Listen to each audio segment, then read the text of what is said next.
thanks again for your speech.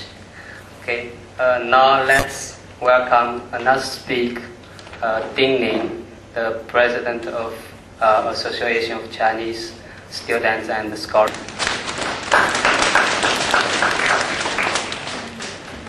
Good evening, everybody.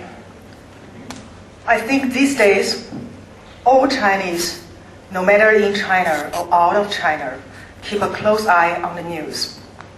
Some students told me they have lost the most tears in their lives. That's the tears not for fear, that's the tears not for cowardness, but that's the tears for many reasons.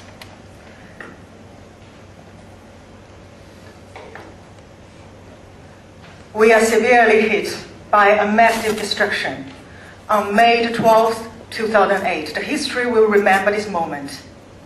The whole China trembled. The central area of China was rocked.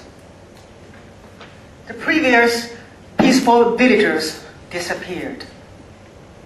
The previous cheerful streets disappeared.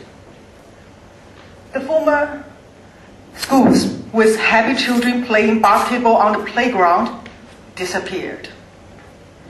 We are severely hit. We are deeply saddened by the number of the victims. Every day I read news, I was really touched. Just